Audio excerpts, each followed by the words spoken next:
Hello, welcome to our Monday Business News Report. It's now time to bring you the feature on the show today as we look at the aviation sector in Nigeria. Now, one of the highlights of the week that was the report that the federal government has instructed airline operators in the country to refund the full cost of travel tickets to passengers after a 2-hour delay. Now, it also noted debts owed by airlines in the country to federal agencies had risen to about 37 billion naira, vowing to recover every kobo of it. Government's position on flight delays and cancellation came against the backdrop of public outcry over the phenomenon, especially by air travelers.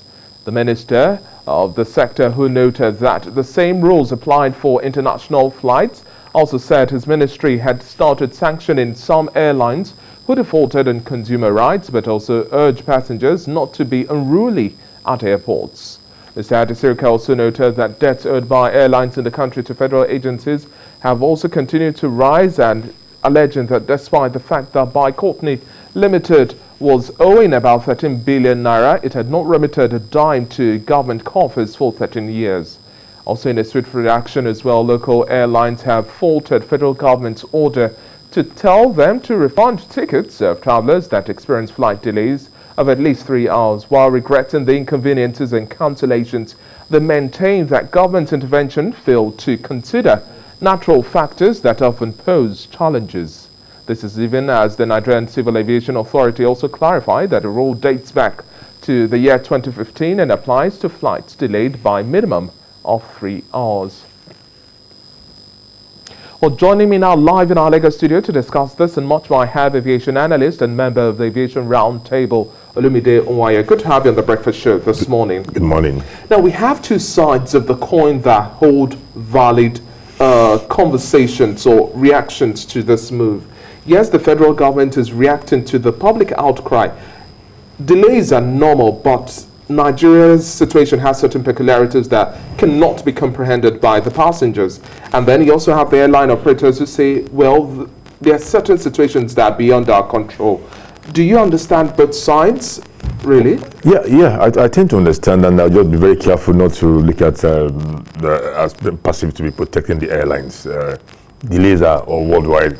For Nigeria, on the domestic front, it's horrible. We have about 50% of the domestic flights being delayed, which is not a good report. And even the communication is poor. Yes, and on the international route too in Nigeria, we have 30% delay. That's also not good enough. So it shows you have delay on local routes, you have delay on international routes. There's something wrong with the infrastructure and facilitation processes at the airports in Nigeria, and that should also be addressed, because when we are trying to get the airlines to do the right thing, also those who provide the facilities, the service providers, and those who are being paid for the service provided to this airline should also buckle up. Because if you listen to the airpiece chairman, he listed the things that part of the things that caused that delay.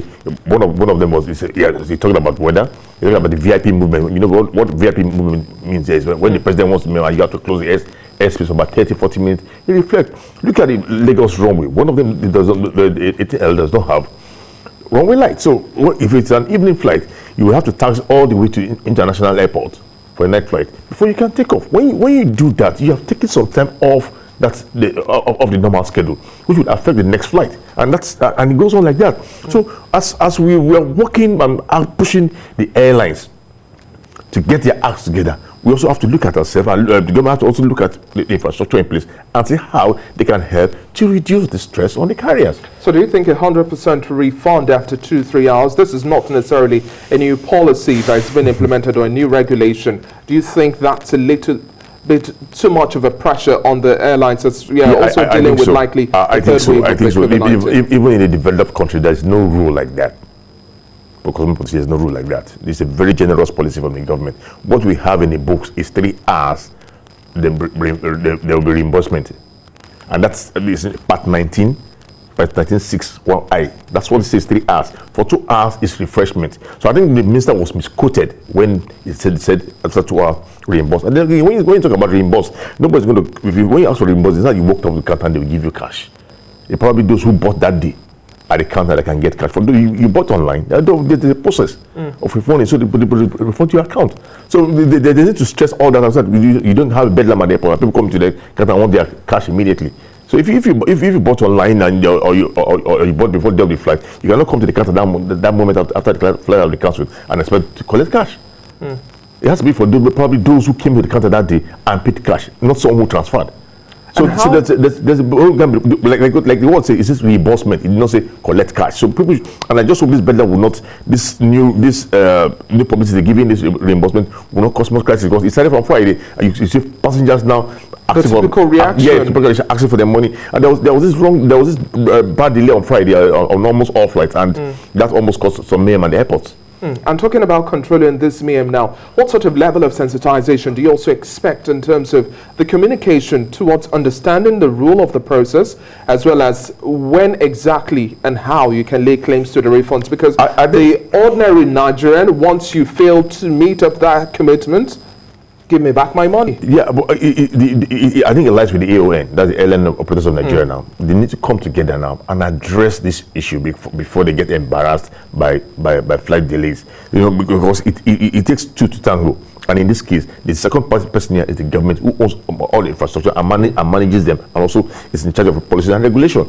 They need to come together now, agree on the way forward, because that policy is very generous. It's not. It's overprotection of your passengers this time around, and overprotection. Overprotection. What you're asking the airlines to do now is, once they delay flight, they cancel. Rather than want to attempt to operate the flight, they just cancel the flight as likely, and that will bring more passengers, more bedlam at the airport as you begin to cancel those flights. So we need to find a way of encouraging these flights, for the aircrafts and the airlines to operate their flights, even if the delay slight, but we must encourage flights to operate rather than move toward cancellation. But this rule might probably be pushing airlines to cancel flight. And once airlines begin to cancel flight and don't have operation, they begin to have troubles. And when they begin to have troubles, you begin to have airlines disappearing, and you have more passengers, higher fares, and no flights to operate. Let's talk about the culture of refund. Now, this is looking at reactions from the Nigeria Civil Aviation Authority. This regulation dates back to 2015 now. 2015, yeah. What has been the culture, the reaction we've seen so far in terms of cancellations and then also refunds as well? How has it been so far? You as a player in the industry, do you think we've necessarily played by the rules? Not really. I need to accept that, because but you know what the rules say. What the rule says is that after 3 hours, seek reimbursement. But oftentimes, passengers do not make a report. But you're supposed to make a report to the Nigerian Supervision Authority, Consumer Protection Unit, which is always at each airport. So then the process will start. They will not initiate the process. It's the passengers that must initiate that process. You will initiate the process of refund. You initiate the process of reports. So punitive measures can be taken against airlines that have cost passengers pains at the airport, and that is the area we need to sensitize passengers now to know that you have these facilities at the airport that you can make report to and get the responsible authorities to address the airline in question. So, for the lack of time now, I'm being told we have to wrap up in 30 seconds now. How do you think the Delta variant of the COVID-19 is going to tilt things for the aviation sector once again? Well, it has happened before. The industry met the first wave. It was terrible. The second wave, we were able to manage it. And the third one has come. What's going to happen is, like, the Lagos government has woken up yesterday to wake people up. I just think it's only the international flight that will be affected. On the domestic front, we'll still be able to manage and continue what we're doing. Thank you very much for your time on the Breakfast Show. It's been a pleasure speaking with you, Olumide Oweyo.